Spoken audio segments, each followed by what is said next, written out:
Through a Scottish Prism, the programme that is unapologetically pro-Scottish independence and anti-Westminster rule. Everything we say here is viewed through a Scottish prism. Brought to you by Barhead Boy. Hi folks, and welcome back to Through a Scottish Prism. I hope you and yours are all well. Quite a week for politics and also quite a week for Prism, as I'll talk about today. It's we're on some new software today, so but hopefully there'll not be any glitches, but we have. But I just would like to say, before we start today's shows, I'd like to say a special thank you to those of you out there who have supported the show over the last year. We really couldn't have done this without you. Your donations and support are really appreciated. It says in our PayPal button that costs continue to rise. Well, they have gone into overdrive this year. The streaming platform was increasing the price by almost 400%, and they'd increased it by 100% the year before. So we've moved on to a new platform. But as usual, you can scan the Buy Me a General QR code and help us and through a Scottish Prism. As always, the generosity of yourselves is greatly appreciated by us all here. And a wee word of warning, as we are trialling this new software, there might be a glitch or two while we get used to it. So please bear with us while we try to get a hold of this new software. So let me start right away by bringing in our panel right away. So up there in Clickmannon, our favourite lawyer, it's our Eva. Oh, welcome to your new home, our new wee software package. Hi, Roddy. It was quite a painful flitting. And I look forward to seeing you soon.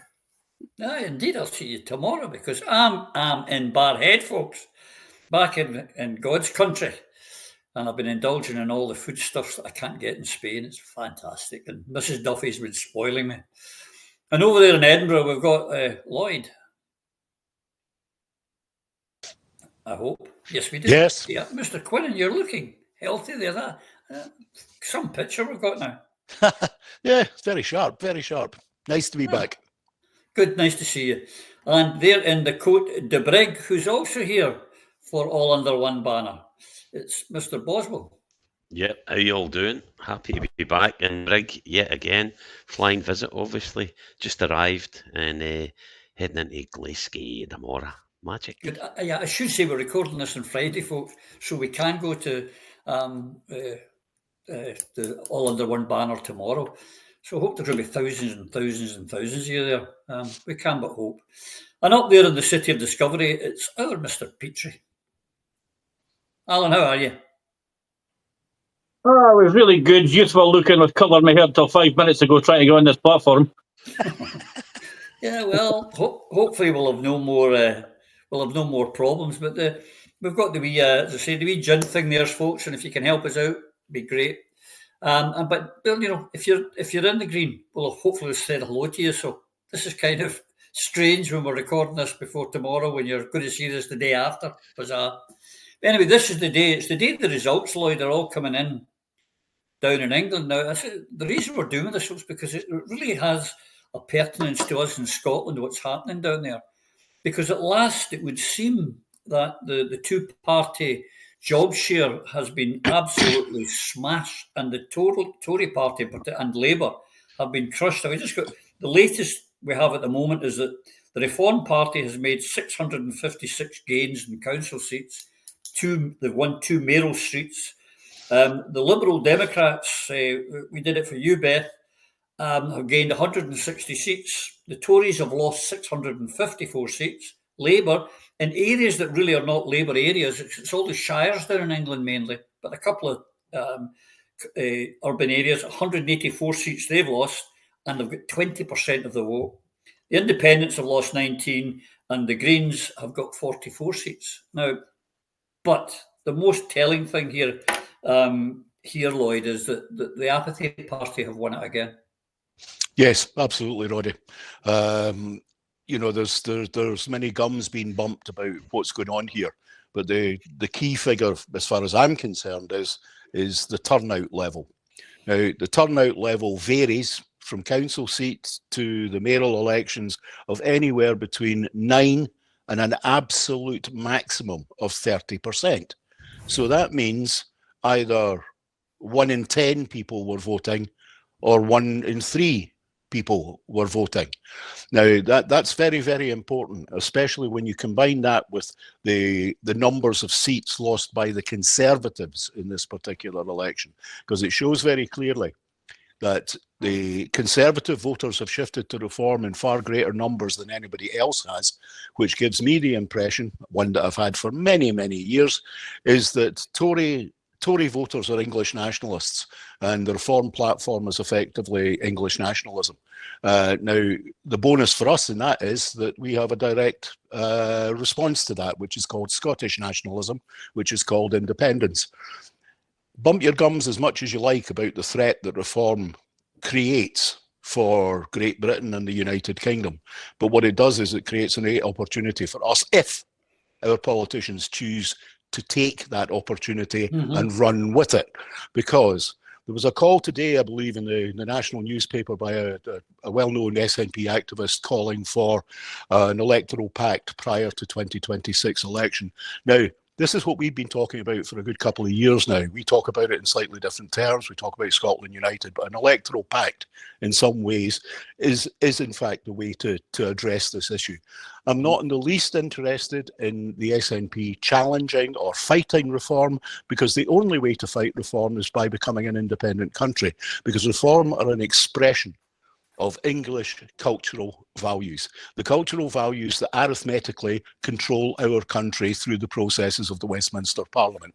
Now, nothing could be clearer, nothing could be bolder than what we see today.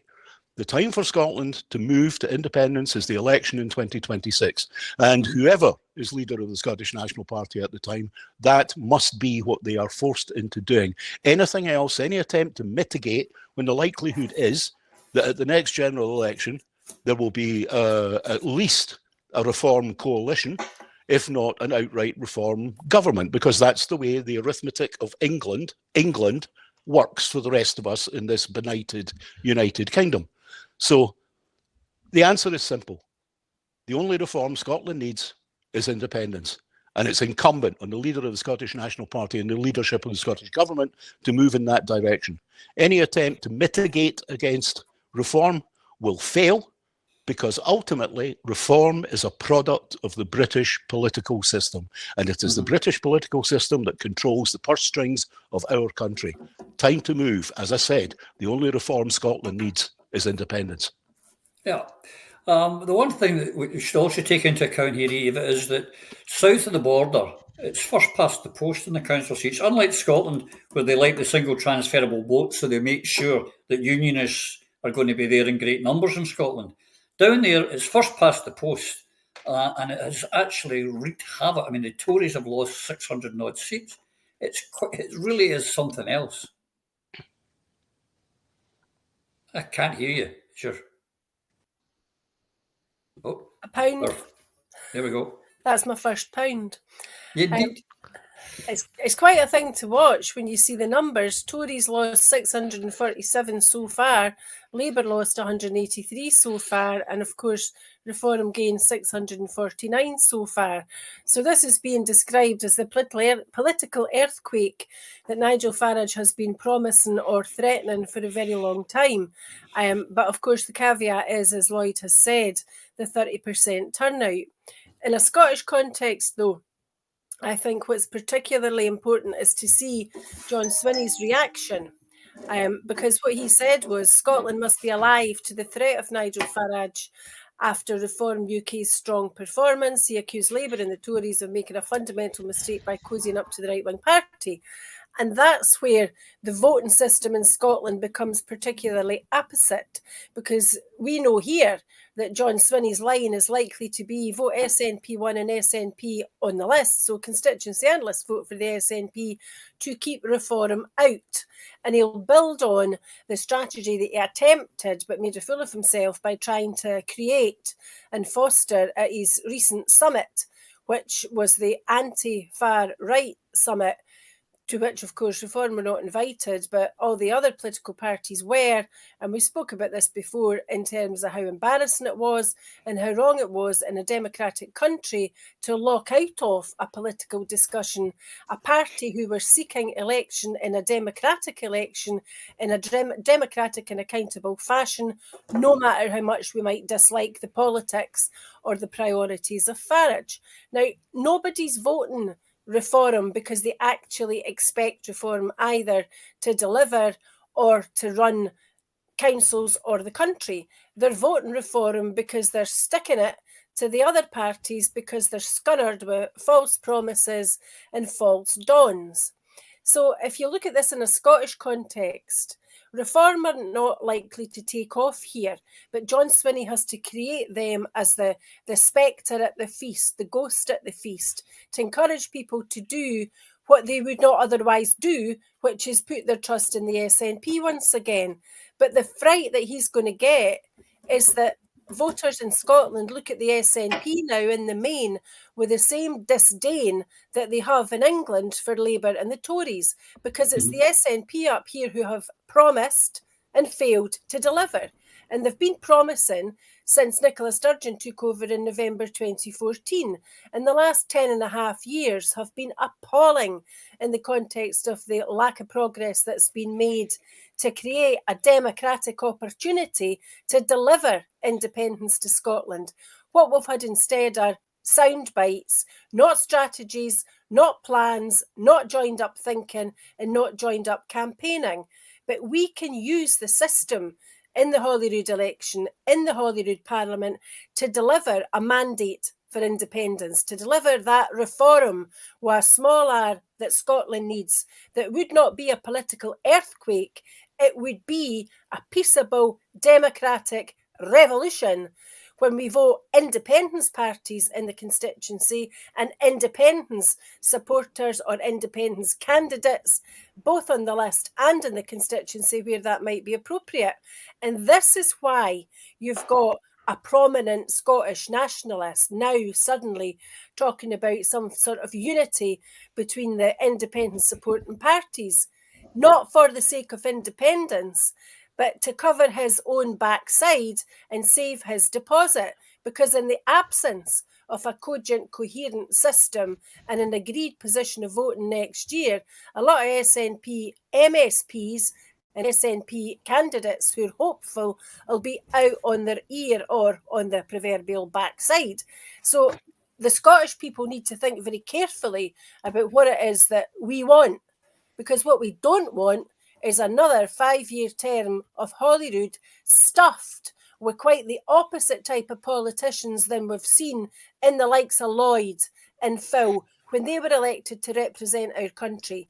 We need to elect independentistas, and we'll do that in Holyrood, provided that the party politicians are afraid to do any differently than what the people desire.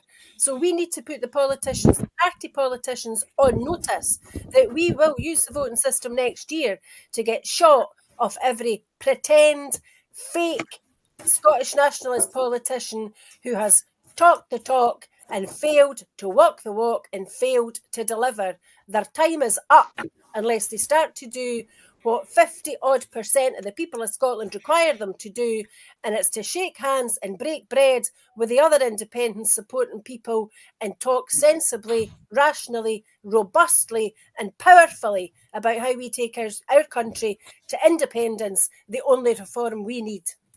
Absolutely, well said, Eva. Well said, and that's Eva's touched on it there, Phil. When he had his summit last week with the unionists on stopping reform, it came back and bit him in the backside. He took a bit of a kicking. Now I've already seen it coming up, and they're going to use it. They're going to say, "A vote for the SNP will let reform in," and they're going to say, "A vote for reform will, you'll end up with a reform SNP coalition." It's going to be used against them. Instead of, he should be able to use it, as Eva and Lloyd have alluded to, of uniting the movement, of us getting a strategy ready, because the union is at its weakest ever. 20% turnouts, the two-party system broken, and when they come up here next year with a one, and a constituency vote and a list vote, it will split them to asunder. We could sail right through the middle. We could be independent by May next year. Yes, and results are what it's all about, and we need to win. And reform is on the up, and Lloyd and Eva covered most of this, to be honest. Swinney's a trother and nothing more. Snout in the trough is all he's interested in. A weak man, not fit to lead our march to independence. In fact, I'm struggling to remember if and when I saw him at a march for independence recently. Can't remember it. But a message to John Swinney. You're a waste of space, John. You're a traitor to Scotland and should play no part in Scottish politics going forward, unless, of course, you show your true colours as a British Unionist to illustrate the devolutionist stance you take. Then cross the floor, because your actions and words show that that is where you belong, John. Out damn spot. SNP wasted 10 years of our opportunity, prime opportunity, against the weakest and most discombobulated British government that we've seen in many a decade. We've got a great opportunity to gain our independence for the past 10 years. What happened? Nicola fighting Brexit, focusing on enforcing trans rights the wrong way, and Swinney chooses to try and stop reform. We all know this. It's bloody obvious. Everybody knows this. He's a liar. John Swinney, you're a liar. You're misrepresenting the truth for your own personal gain, and you should have no place in future of Scottish politics. I mean, this is the poorest government we've seen. It's now going to fall apart. Nigel Farage is even more unpopular in Scotland than probably Boris was. We're not a right-wing country, and we need to stand up and be counted. And this is a great opportunity, because what we got here, look at these turnouts, and we'll make our mark, and we need to choose where to make our mark, but we will have to think very carefully about this. But it was something that Lloyd mentioned actually earlier before we went on the show. The knuckle draggers turned out. So the right-wingers turned out to vote for their little right-wing extreme views, and in their ignorance, and blissful ignorance at that, by the sounds of things. What we can do is have a focus on those who really want independence and see the opportunity, get the message out there. With a small turnout, your vote really matters. It really matters. You start looking at council elections when they're traditionally this low, but as low as single digits and up in a maximum of 30, and that's probably by a distance the biggest one. So probably the mean is low 20s. That's what we're looking at here. And if you've got 1/5 of the voters turn out, by God, get your vote out, independentistas. We can make a huge difference here. We focus, we man and woman up. We can deliver. And you know what? We'll just push these politicians they purport to represent us, but they don't. So mind your own business, John, you clown. You're a traitorous waste of space. Focus on serving the people of Scotland and gain us our independence now, or stand down. John, get out. Get out of our way. We need to remove him. Yeah, as you say, we said earlier, this has been recorded on Friday before the All Under One banner in Glasgow. Now, John went to New York and put on a kilt and showed he was a good little jockeroony to the Americans and the fellow unionists he went with. He went to the Pope's funeral. Oh, he loved that. But will he march with the Scottish Patriots on Saturday? If I see him there, then I will eat my hat, which I don't have. I'll buy a hat and go and eat it. He won't be there. Nor will any of them. I mean, if I see an SNP MP or MSP, I will be over the moon, but I'll be so surprised, and shame on them. Shame on them. We've known poll after poll for the last 2 or 3 years, Alan, has shown that independence is over 50%. Every single poll from all the different ones, all the different polling agencies have shown that. And yet, and here they are, this poll came out this week showing, and this is it, that the SNP is it's at 35%, I believe, or 36%, and they're going to lose 7 seats. They will lose 7 seats, but they will get 57. And with them and the Greens adding a couple of seats, they will have a majority. But the fact is, there's this huge amount of independence votes who are sitting at home, waiting for the call, waiting for that moment. He has to make the call. He does. That What was shown in England is that the establishment have finally got their way. They have sickened people off of voting. That's their plan in the first place. They cannot come out and stop elections. It's too obvious. So what they do is they put you in a position where people just get fed up and stop voting themselves. It is one of the most dangerous things that can happen. Now, let's take two of the results in particular. The Runcorn and Helsby by-election. There are 70,000 electors. The person who won with 17% of all the elector support. 17% gives the man a right to represent you in the House of Commons. The Lincolnshire Mayor was a 29.9 turnout. She got elected for the whole electorate, 12.6% of the entire electorate.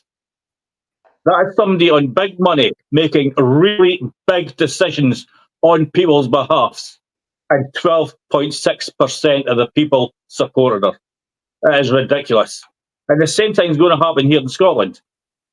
Swinney has got to get off his backside and start heeding the call for unity.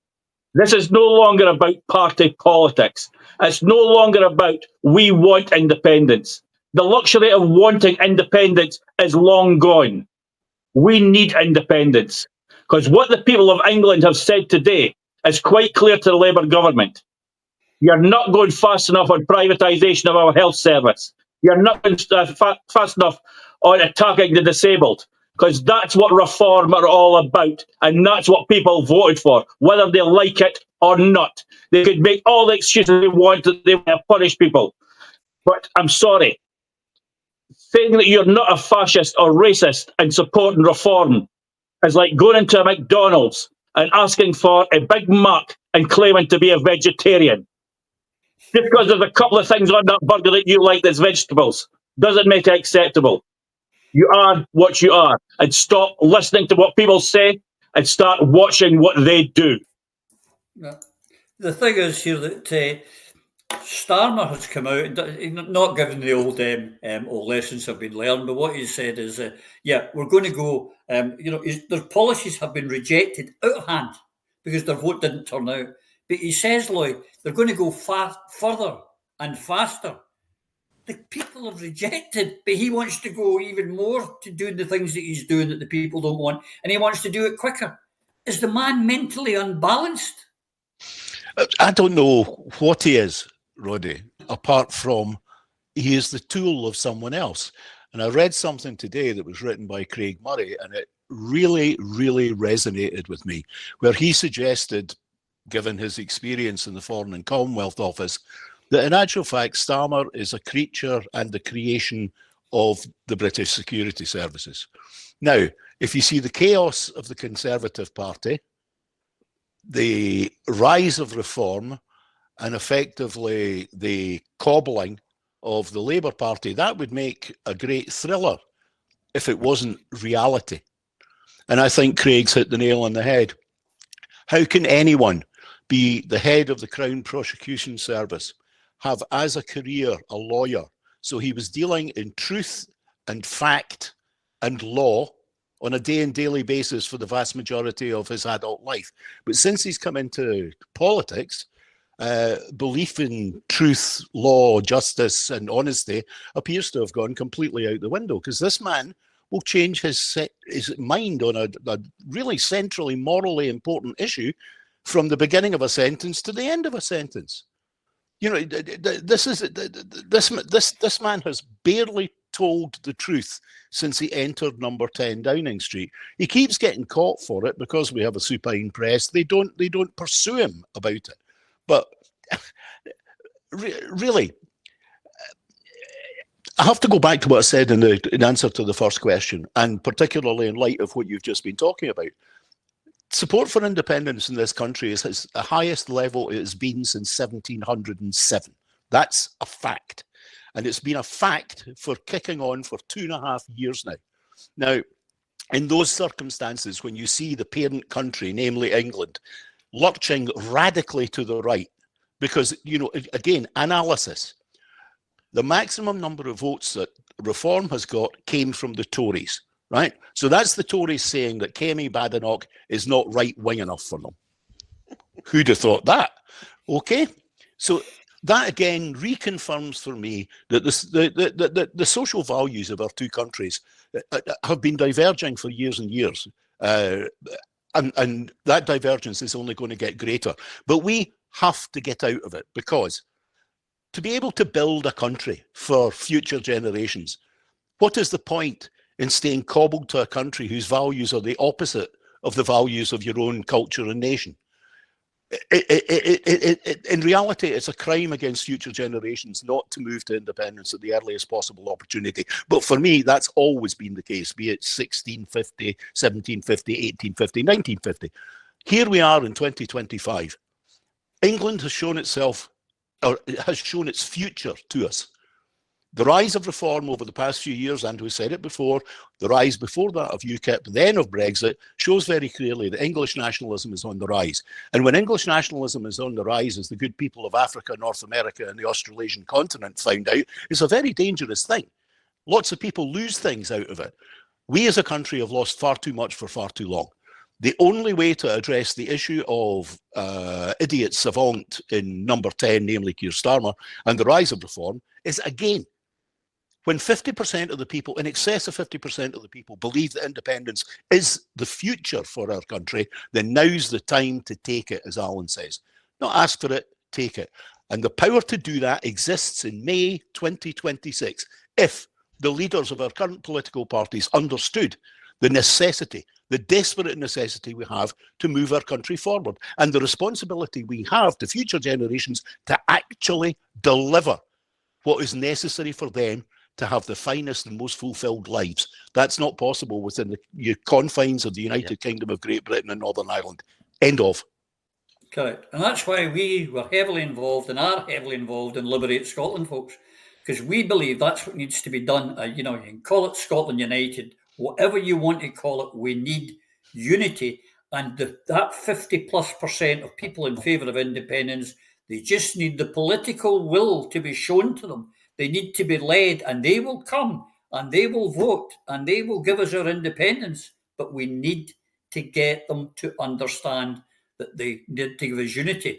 And if you're a unionist out there and you're wondering why we go on, if this hasn't triggered you, it should have, because this week, Eva, the Scottish Labour Party, and I wonder why they're getting booted everywhere, rejected proposals to give equal support to Grangemouth oil refinery as had been received by Scunthorpe's British Steelworks. Not one single Labour MSP backed a motion in Hollywood urging the United Kingdom government to intervene and save Grangemouth, although they used it as an election gimmick to get elected. Oh, we'll save you. Not one of them bothered to make that vote.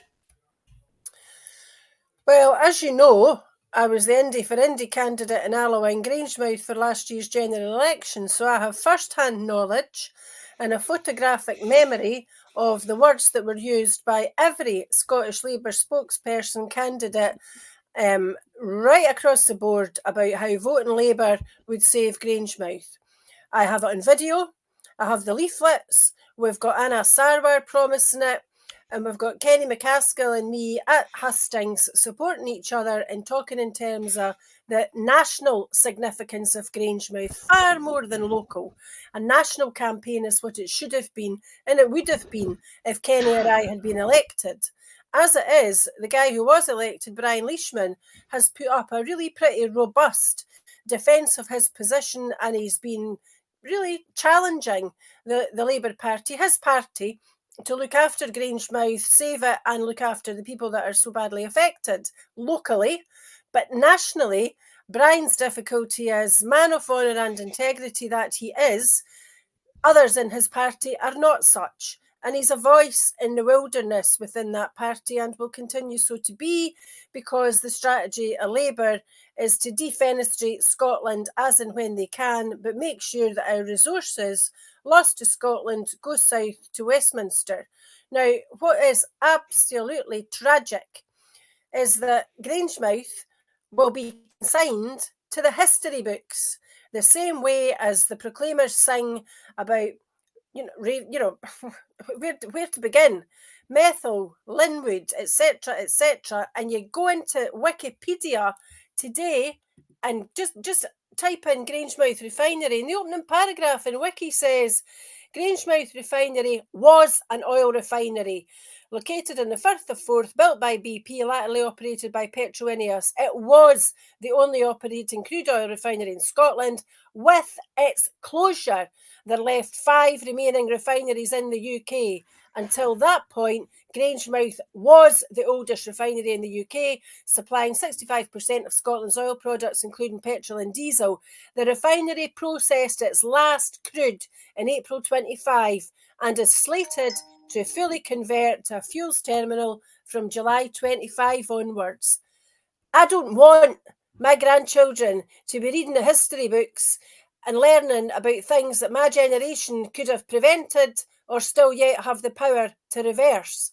And we have the power to reverse that closure when we are an independent country and when we're governed by people that have the strength, the solidity, the knowledge and the experience to turn our country back into the powerhouse that it used to be. So Grangemouth is a symptom, and it's also the impact of the benevolent union, Better Together. Where would you begin? Where would you end with that? Rory Stewart on the border, hands across the border. David Cameron, phone a friend. Love us, don't leave us, and the Queen purred. What was all that about? But unless and until the people of Scotland direct their politicians to create a united and a unified, encouraged, positive, hopeful movement, then Grangemouth will not be the last to go down in history. It's one of the worst and one of the biggest and one of the most unforgivable. But there's an awful lot more damage the Union can still do to Scotland if we continue as we are.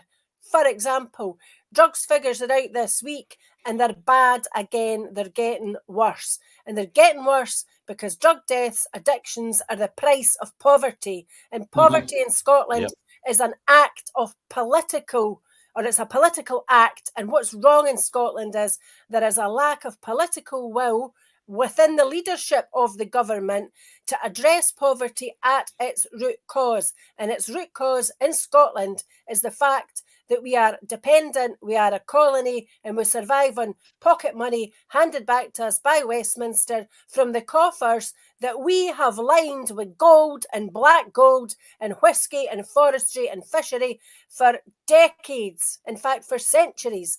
And until that ceases, Scotland will continue to deteriorate, and people that come after us will say, what the hell was that slogan about? Scotland free or a desert?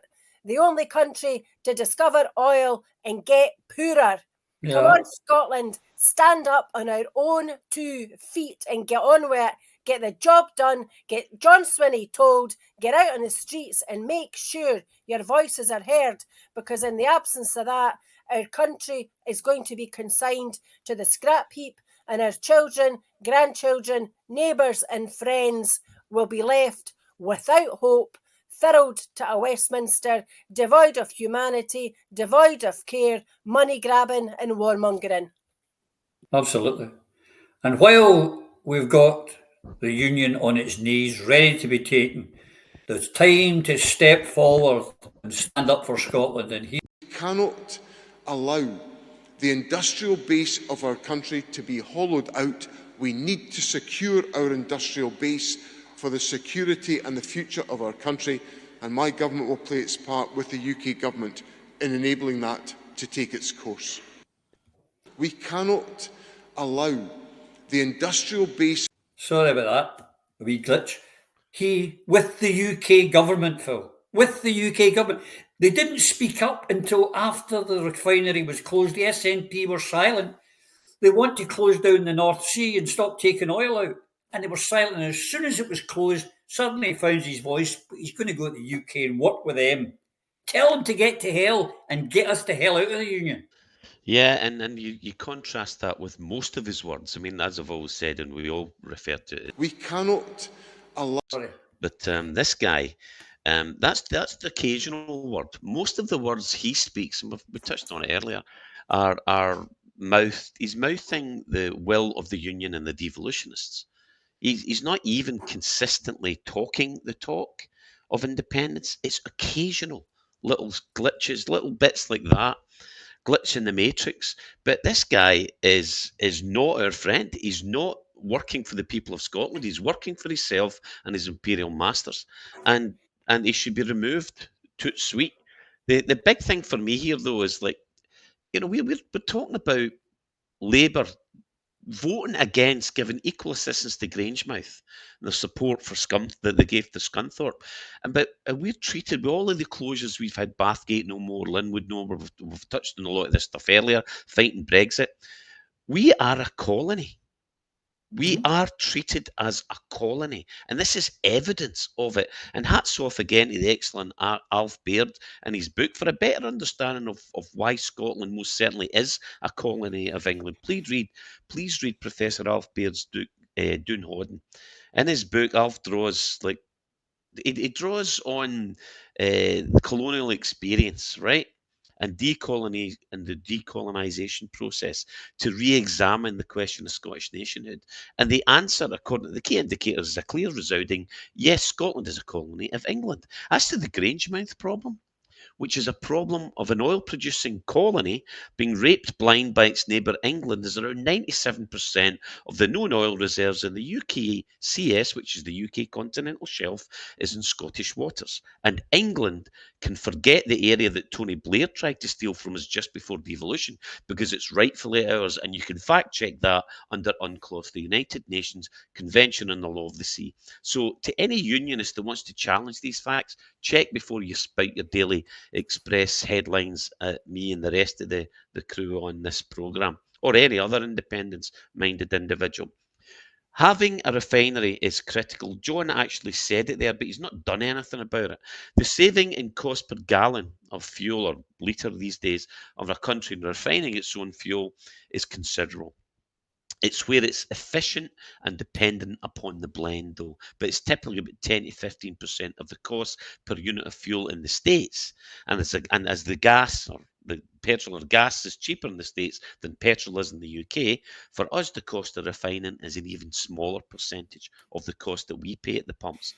But without Grangemouth, Scotland is again weakened and at the mercy of England, who can dictate what they want from Scotland for refining our own oil when we go independent. Of course, we can easily build a new Grangemouth, and until such times there are ways around it.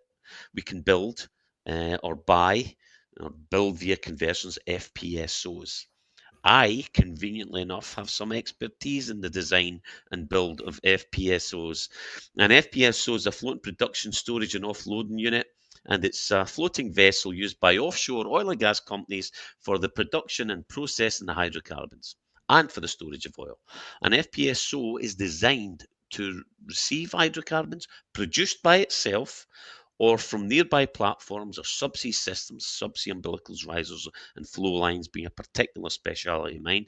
There is a small refinery sitting on board, including cracker units, etc., so it can process and store the produced oil until it can be offloaded to a tanker or less frequently transported through pipelines. So FPSOs are a frontier offshore. Where you don't have big pipelines, you go out into the currently west of Shetland. That's where you would use FPSOs. We will use them out on the west coast, where the other half of the oil we've got hasn't been discovered yet because it's too deep, and the technology just isn't there to take it. And you're not allowed to speculate because that's how you manipulate share prices. So I'm saying there's a quick way around not having a refinery when we go independent to produce and refine oil and gas until you build a proper modern facility. And that proper modern facility, a modern version of Grangemouth, will make tens of billions for Scots over the next 60 years at least. So please also note that in Parliament, in answer to a written parliamentary question, the government accepted that around 80% of the oil produced in the UK is refined overseas anyway, and into products that are then shipped back here. It's not just us that are getting ripped off.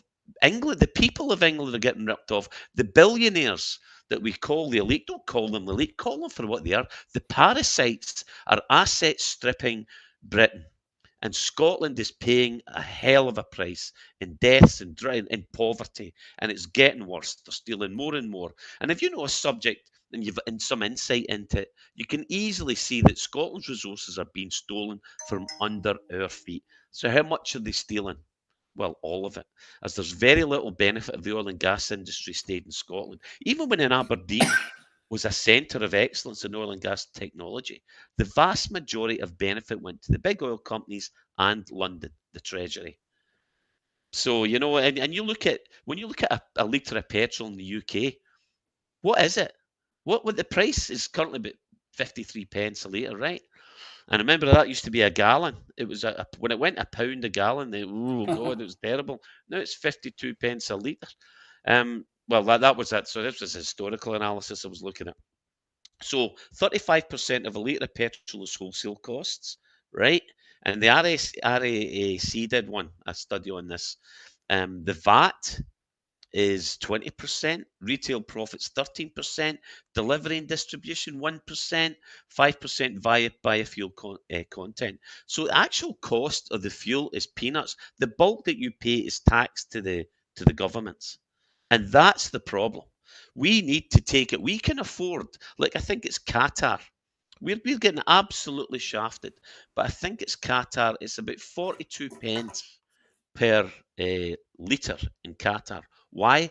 Because they harvest their own oil, refine it by themselves, and they dictate how much tax they put on it. Do you fancy 42 pence a litre, folks? Do you fancy that? Less. Independence, nothing less.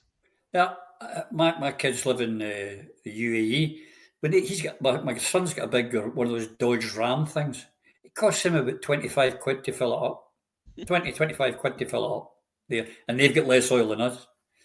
But as part of this colony, there's people who deny we're a colony. Now, we're setting out here, Alan, why we are a colony, but this, to me, sums up perfectly. They've stolen our oil, they've stolen our gas, they're stealing our electricity, they're coming for our water as well, folks, because we've got most of the water. But this one, where Starmer is trying to swing the open from the Royal and Ancient in St Andrews and get them to give Trump the open so he can get a good trade deal for England. That's really what it's about, and sell off our NHS to the big pharma in America.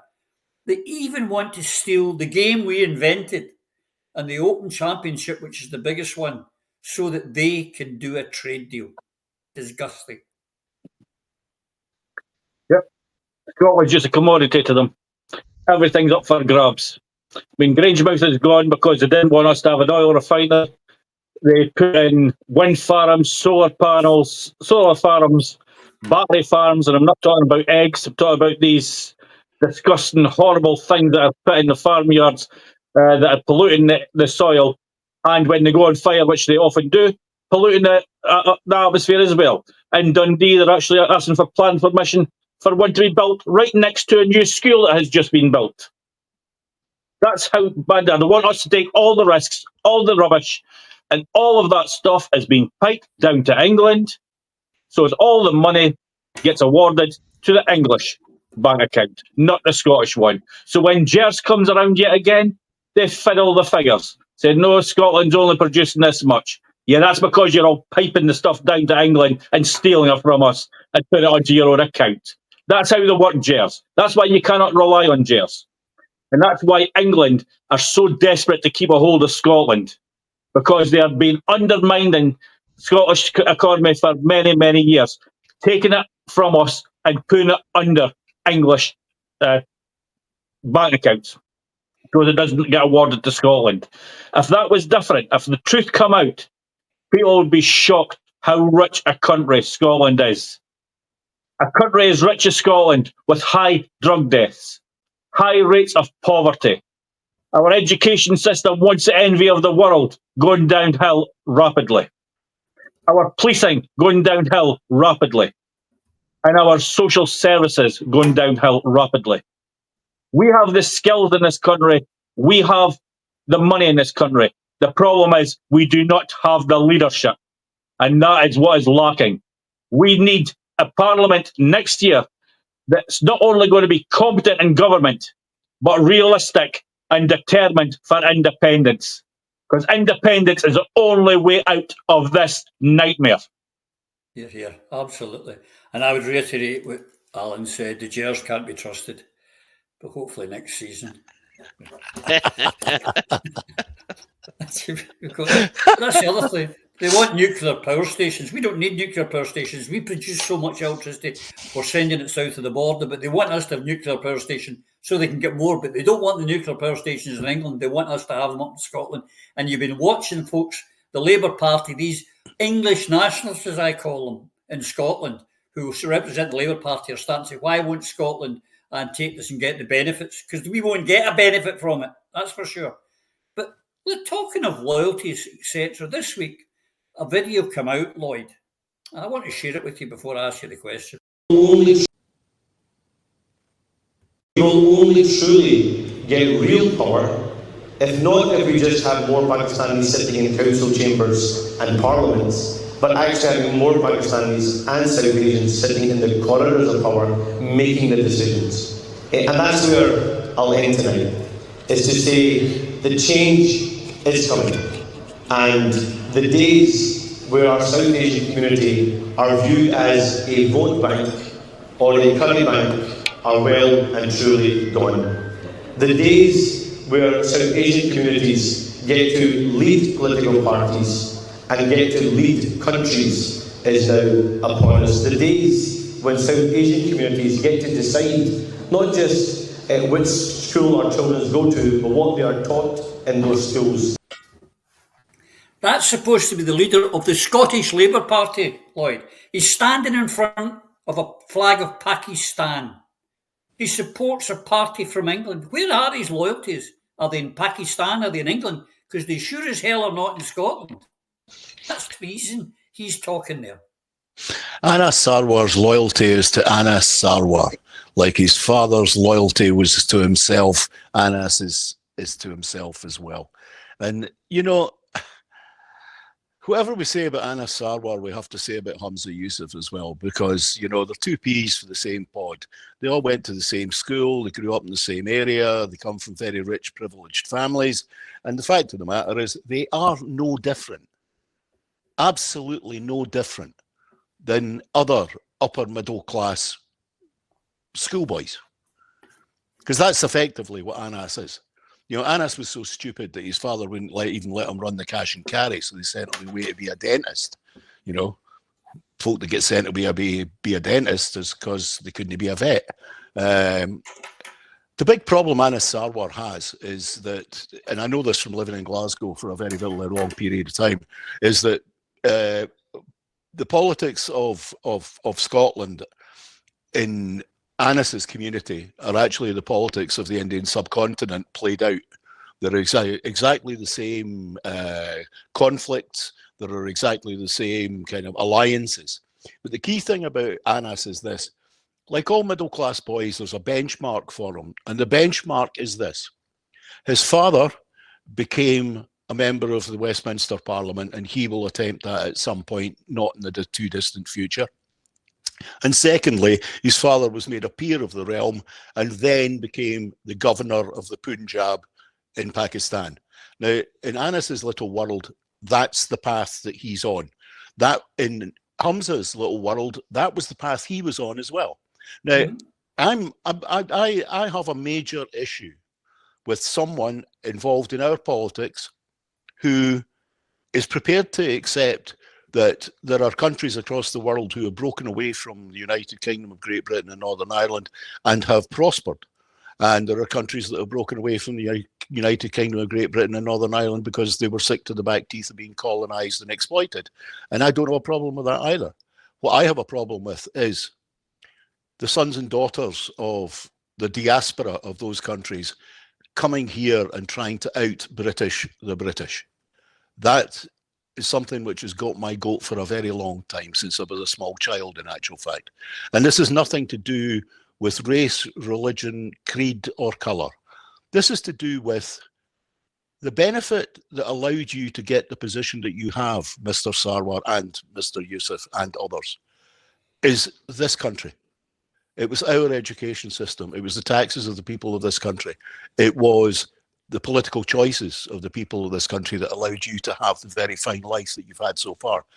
And what I cannot abide is your interference in our people's right to choose.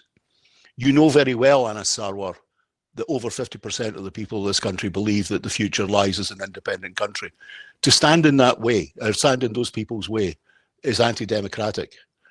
And it's galling when you champion a country which made that choice, withdrew from the British Empire, withdrew from Britain, and recognises its colonial past and its post-colonial reconstruction.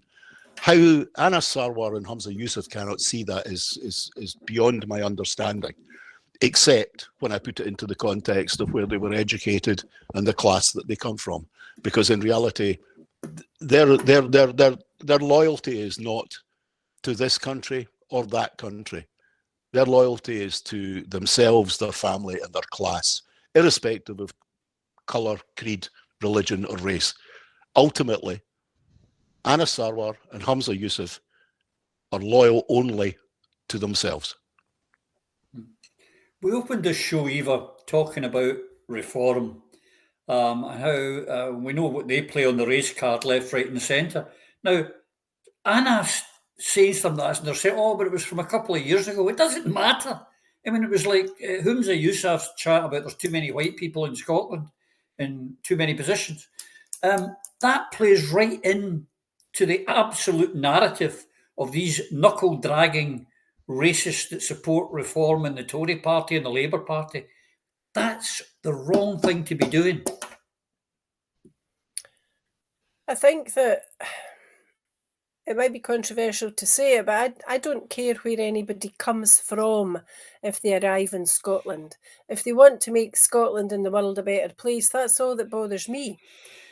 And I don't feel that Scotland and the priorities of the Scottish people, or the health or the wealth or the well-being of the people of Scotland, has been the priority of the Sarwar family or the Labour Party for a very long time. And we know this from evidence that includes issues regarding the level of wages that were paid and declarations of financial circumstances. And we know that there are issues as regards Anas's dad. Now, he's not responsible for his dad's behaviour, but there are difficulties to do with his dad failing to get into the House of Lords, having been appointed to there and not getting in for whatever reason, but something to do with HMRC quite a while ago. And we know that Anas's dad, who'd got British citizenship, subsequently appears to have renounced his British citizenship when he went back to live and govern a part of Pakistan. And that's all up to him. But it just leaves me wondering, what are Anas's actual priorities? Because if they were the priorities of the people of Scotland, he wouldn't speak with forked tongue when he talks about women's rights. Remember last week he claimed that he'd always supported single-sex rights. We know that he didn't. We know that he whipped his MSPs to vote in favour of the Gender Recognition Reform Bill. There's no doubt about that. It's on record. No matter what he says, he can't gainsay the voting record of his own party. And there are other issues that lead you to conclude, if you were an impartial observer, that the betterment of the people of Scotland isn't Anas's priority either, because what he's not doing is getting rid of or calling for Keir Starmer to get rid of the two-child rape clause or the bedroom tax. He made a bit of lip service and then eventually shut up about the winter fuel allowance. He has, I would say, acquiesced at best in the closure of the Grangemouth refinery, and his plans for the future for Scotland, were he ever to become First Minister, seem to change on a daily basis. It's very difficult to pin him down to anything in particular other than very vague and, I suppose, vapid, uninspiring sound bites that he seems to think if he repeats them over and over again, suddenly they'll have some magical impact, you know, like a J.K. Rowling Harry Potter spell or something. So I think the Labour Party, though, in Scotland are finished. They're not going to be in charge next time round. They're not going to win a majority in Holyrood. We know this. But we also know that the majority of the people in Scotland have a centre-left view on politics. They have a quasi-socialist outlook in the main. That's not to say there's not room for Conservatives with a small c, of course there is. But the majority are socialist-minded. They don't have a home in the Labour Party because the Labour Party's priority is not Scotland, it's maintaining the union. And the two are in conflict. There's a conflict of interest between the interests of Scotland and the interests of the union. There's a conflict of interest between the interests of the Labour Party in Scotland and the interests of the Labour Party at Westminster. And when there is a time of conflict like that, you've got to make up your mind which side of that dividing line you're going to stand on and where you're going to raise your standard. And Anas has raised his standard time and time and time again in favour of the Union, in favour of Westminster, in favour of the UK Labour Party. And that has meant that he's surrendered Scotland and Holyrood and the people of Scotland for self-interest. And that is all that anybody ever has to know when they think about whether or not to vote for Labour in Scotland. Where do their priorities lie? Down south. You've watched them. Remember, we all watched the Feeble 50 and what they did in Westminster. 50 Labour MPs who brought SFA to Scotland by way of benefits for decades. And we're back in that territory again, where the Labour MPs in Westminster are doing Scotland a major disservice day in and day out. That's the party that he belongs to. His priorities are not the priorities of the people of Scotland, because if they were, there wouldn't be weapons of mass destruction on the Clyde. We would be talking Bairns Noms. His party would not be supporting and promoting illegal wars, and a whole host of other nasty situations that arise as the result of the conduct of him and his colleagues wouldn't be part of our political discourse, and Scotland wouldn't be paying the price and suffering the consequences of being governed by self-serving, sycophantic fools. Absolutely. While Labour's self-harming, the clock's kicking on here, so I want to start pulling more topics in before we go, Phil. Now, Labour are self-harming for sure, and they've done that, and Anas is really part of that. But the other parties in Scotland are doing the same when we should be focusing on independence. We had this week the spectacle, this Margaret Chapman surviving the attempts to remove her from the Equalities Committee. For those who don't know, I'm sure everyone does know, but she was very critical of the Supreme Court ruling, which was just it. The Supreme Court was just absolutely stating the existing law. She was decried it, called them transphobes, called them bigots, called them all those things. And then in our Parliament, she gets to vote on her. Someone tried to remove her. She's allowed to vote on her own hearing, which gives us a draw. And then the SNP MSPs jump in to save her. They're not doing the Parliament any good. They're bringing it into disrepute. They're going against the law. Now, if we've got the government in London who are ignoring the ICC and the ICJ international law, and then in Scotland, we've got them ignoring the Supreme Court of the United Kingdom, why should the citizens have any respect for law, Philo? Well, the sad thing is the demise of a fine legal system and tradition is evident for all, and that's why there is a lack of respect for it. And it's blatant here. I mean, she survived the bid to oust her from Holyrood's Equalities Committee. This is the Equalities Committee, and then and this is the highest court in the UK.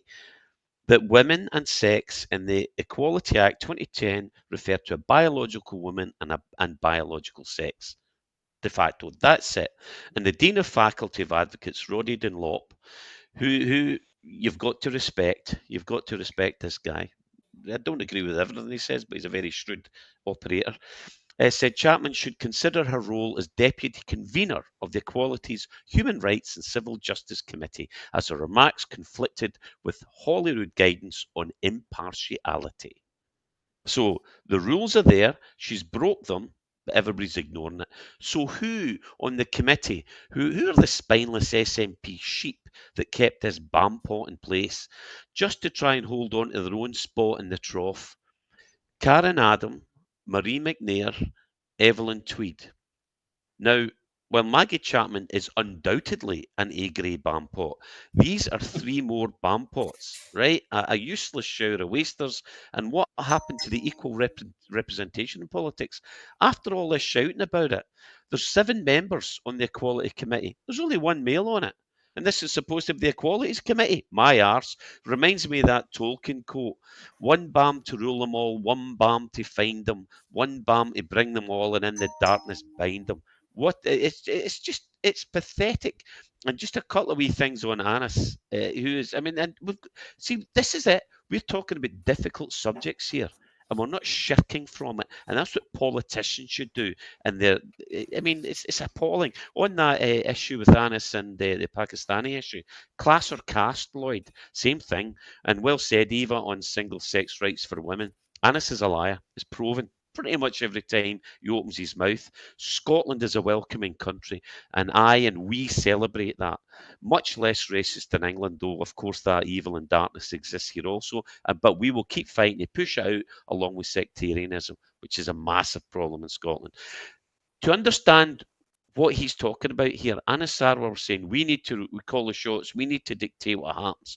Scotland population under the 2011 census, okay, the numbers have changed since then, but it's the best evidence, was 96% white, a decrease of 2% from 2001, 10 years earlier, almost 92%, 4.2 identified as Polish, Irish, Gypsy travellers or white other, and the population in Asian, African, Caribbean or black mixed or other ethnic groups doubled to 4%. Now, I wouldn't be surprised if it doubled again. Fine. Scotland's a welcoming country and we want people to contribute and we celebrate that. So how many actually identify as Pakistanis in Scotland? And this is a guy who says the Pakistani population should be calling the shots, ruling the roost, dictating what's taught in the schools of Scotland. The Asian population nearly doubled in size between 2001 and 2011, rising by 69,000. 2.7% of Scotland's population identified as Asian, Asian Scottish, or Asian British. This was about 141,000 people. And the split, 50,000 from Pakistan, identified Pakistani, 34,000 Chinese, 33,000 Indian, 21,000 as other, and 4,000 Bangladeshis. So, Anis, just give it, let's say it doubled again, right? 100,000 Pakistanis should dictate what Scotland teaches in its school. And wrong, Anis. It's called democracy. And it's been articulated very well here. We support it. And the democratic will of the people of Scotland is an independent nation. Sling your hook, Anis. Absolutely. But Anis, but the other one is on Maggie. Now, I want to quote Wings Over Scotland, who, when you're quoting him, I feel quite safe. And he said that, the fact that she was able to vote for herself, Alan, goes against Rule 12.2 ZA, the limits on participations in proceedings of the committee. And it says that a member of the committee or considering this complaint or any related question to sanctions, withdrawal of a member's rights and privileges, that member shall not participate in that capacity in any such consideration by that committee. So, were the standing orders breached and broken to make sure that Maggie Chapman didn't lose her position? Well, first of all, I would like to say that when I sung the words a few years ago, ding dong, the witch was dead, I never thought I would be hearing myself ever shouting, Maggie, Maggie, Maggie, out again. But here we are. And you're right. The rules for the MPs and MSPs are totally different from ours. Unless, of course, Sandy Peggy will be ruling on her own unfair dismissal very shortly. Because if it's good enough for Maggie, it's good enough for Sandy. Surely. Equality. Is that not what it's all about? MSPs have rules that are only for them, not for us. We are just the minions. And it's time that changed. Because I'm sick and tired of corruption being at the top.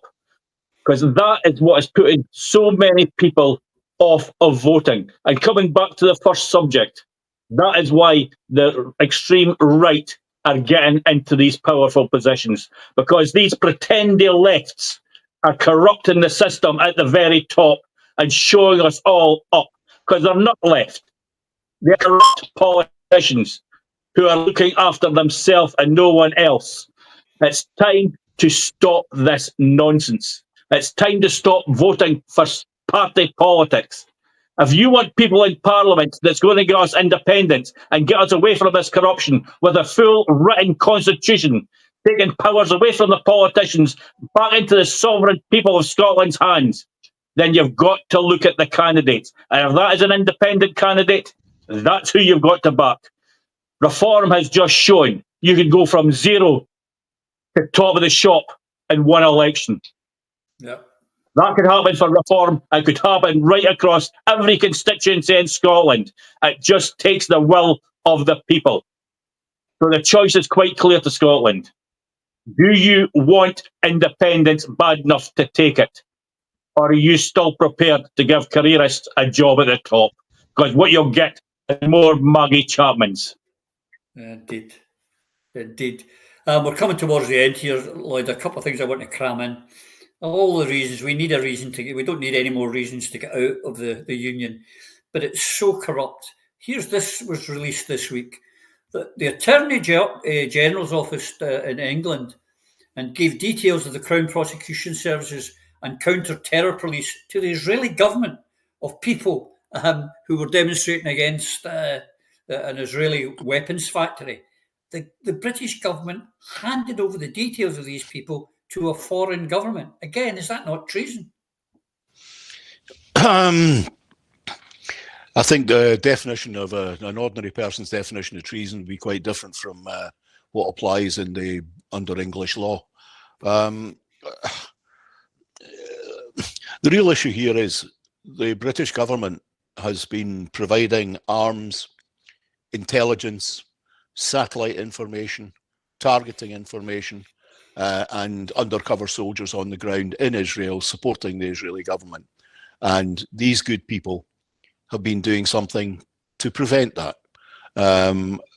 They must be lauded, and our government should be condemned, because the fact of the matter is the British government, and thereby all British voters, are complicit in this genocide. Mm-hmm. That's a reality, and I have the greatest admiration for the people who have taken the action against Elbit and the various other elements of the Israeli military industrial complex that exists within the boundaries of the United Kingdom of Great Britain and Northern Ireland. And indeed, Scotland is not immune in that case. We build drone engines in this country. We provide them with tear gas grenades. We provide them with stun grenades. We provide them with targeting systems for their standoff quadcopters. Now, all of this is a disgrace in our country. For me, there's nothing truer than that. But the fact that the British government is passing on intelligence information directly to the Israelis, their defense system and their justice system, is nothing new. I discovered after my return from occupied Palestine in 2002 that all of my details had been passed by the British Embassy when it was in Tel Aviv, had been passed on to both Shin Bet and Mossad. The interrelation between the British security services, British political parties and senior civil servants has been going on for years and years. Indeed, there's a quite extraordinary intervention by the people from Declassified who cornered the current head of the defence staff, who was just come out of a meeting with an Israeli general who's on the ICJ list for arrest. Mm-hmm. But they covered that up entirely and had a cosy chat. And treason is putting another country before your own. And I would suggest that the entire political class in Westminster and in the House of Lords, Whitehall and the defence establishment are all guilty of treason because of their tacit and active support for the policy, both political and military, of a foreign nation, namely Israel. Yeah, I agree. And I would also say that every English nationalist who's supporting in Scotland, who's supporting the English government's colonialism over Scotland, in my opinion, are committing treason. But there's, every week we highlight something that John Swinney, supporting the British stand and things, Eva. This week was no different. And it's the very topical. The First Minister, John Swinney, has called for the Kneecap to be removed from the transit lineup. I mean, this is what all the English are saying, all the establishment. So John thought, well, I better get on that bandwagon. But a load of nonsense. This really annoys me, because if you grew up in the UK in the 60s and 70s in the mainland, the propaganda that was fed about Northern Ireland was absolutely shameful. And what we saw about the troubles in the media here terrified me as a primary and then early secondary school child. So I would strongly caution anybody who relies on the British media in respect of any events in Northern Ireland. Instead, read the accurate sources, visit Belfast, visit Derry, go to the museums, speak to survivors from both sides of the divide, and establish what it was that actually went on, and find out what people are saying today and why they're saying it. For something that is as controversial and as painful and as serious as what was a civil war in Northern Ireland on British soil for a very, very long time, knee-jerk reactions that follow the British line are most undignified and most inappropriate for those who purport to lead Scotland towards independence. Scotland isn't Ireland. It never has been. It never will be. Our experiences are different, but we have a few things in common. And one of them is, A, British infiltration, and B, British influence on the attitudes of the Irish and the Scottish. It would be far better to do your own independent research and come to your own conclusions and not be sucked into British propaganda like John Swinney quite clearly has. Within 5 days of the special military operation in Ukraine, Phil, Putin was told that Russia could no longer take part in FIFA, UEFA, the Olympics, any world sports. And within a matter of a couple of weeks, there was a warrant for his arrest. And America, France, Britain said it had to be served and he had to go to The Hague. Israel killed 20,000 babies, probably 100,000, maybe even more. We don't know how many are under the rubble. And they have not been banned from anything. You can't criticise them or you're anti-Semite. The Kneecap people have been highlighting the truth. There's a genocide. They oppose it, and yet they have to be cancelled. They have to be cancelled for telling the truth. And it's so shocking. And the papers are up in arms. The politicians are up in arms. The establishment are up in arms. But I want to show you something. We don't have any sound in this video, ladies and gentlemen, but it's self-explanatory. And I want to know why this wasn't a big deal.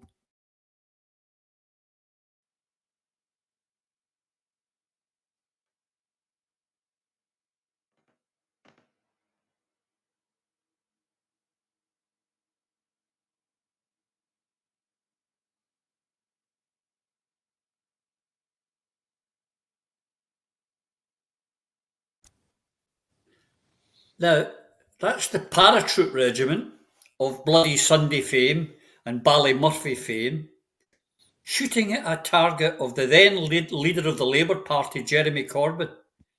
And it was guffaws and a bit of fun by the lads and all that. There was no cancellation of them. There was no outrage or outcry. Tell me the difference between that and the Kneecap boys telling the truth. The difference is that these are pawns of the establishment that are aiding and abetting these wars, these illegal wars, the corruption that politicians and the states in the West currently are engaged in, whereas these young lads, and they're speaking the truth. The other thing, all of this added together, this is appalling. These paratroopers should be prosecuted and marched out of the army. Kick them out. We don't. I don't want scum like that. And it's violence against a politician. It's appalling. That there's got to be legislation that, and Eva could point out a minute, I'm sure, that they could be prosecuted under, and they should be. And at the very least, they should be marched out of the army. We the people need to rise. The British governments are helping the persecution of our own people to a foreign nation, Israel, that executes opposition and detractors. It's disgusting, and the SNP are also involved in this betrayal. On the Kneecap issue, Kneecap is one of the most uplifting things that has happened in Ireland for decades. Eva's right. We're just being lied to. For example, Kneecap is donating 14,258 won in a court fight against the UK government to community groups in both the Shankill Road and Ballymurphy, equal to create a better future for our young people. I'm 100% on the side of Kneecap. According to the Belfast, according to the papers, they'll split it equally between the two groups. So equally split across the religious divide in Northern Ireland that Kneecap are trying to heal, and you get these soldiers who try to continue the divide and rule philosophy of the Union. Watch the film Kneecap. Support this group. I'm going to buy more of their music. Watch the film. It's absolutely brilliant. Support these brave, courageous human beings who fight for human rights. Swinney's a disgrace, and an absolute disgusting disgrace. And I'm reminded when we talked about the last point that we talked about, that I want just a wee quick comment on it, was Starmer's ass kissing a Trump. That got me. His snivelling ass kissing knows no bounds. We saw how he used the royals to brown nose Trump, and I was reminded of a similar brown nosing incident that involved Spike Milligan. His funny acceptance speech for his Lifetime Achievement Award as the British Comedy Awards in 1984, where the presenter read out this very, very ass-kissing statement from the then Prince of Wales, now King Charles. Here's the link. And Spike Milligan listened to it, and he just said, "Grovelling bastard." And absolutely brilliant. It's Spike Milligan over the back. This is the kind of world they like. They like. This is the unionists. This is the world that we sadly belong to. And thankfully, it's becoming more clear we need to fight it. They want to continue this ass licking. They preferably, where they get grovelled at by the oiks, we're the oiks for that information. Well, screw that. A Republican Scotland is on the menu, and it's in your power to do it, friends. Let's make it happen. Okay. Well, as you'll see there, folks, Alan left the room, but I'm been told in my headphones here he's away getting his claimer out the thatch, and he's heading in the direction of Carlisle. And so if you see him, give him a wave. He's gone to war. Well, thanks. A few blips there with our new software. I'm pressing some wrong buttons and whatnot, but in the main, folks, I think we get away with it. I don't think they noticed anything. So all of those that I met yesterday, hi. And you should have gone to the pub when we told you, because we were there. I put my car behind the bar and buying drinks for everyone. You should have gone with me, I tell you. But until we see you and yours, take care.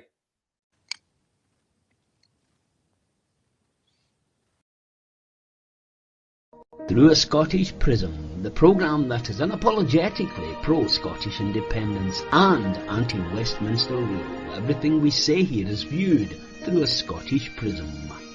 Brought to you by Barhead Boy.